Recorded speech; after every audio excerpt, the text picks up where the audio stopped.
আসবেন না, আসবেন না, আসবেন না, আসবেন না, আসবেন না, আসবেন না, আসবেন না, আসবেন না, আসবেন না, কিছু করবেন না বাবা।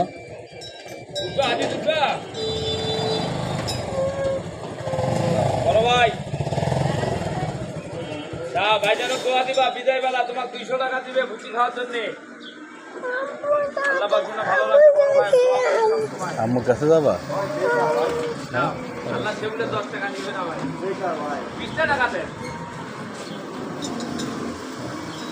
মামা আসসালামু আলাইকুম ভাই। ঠিক আছে।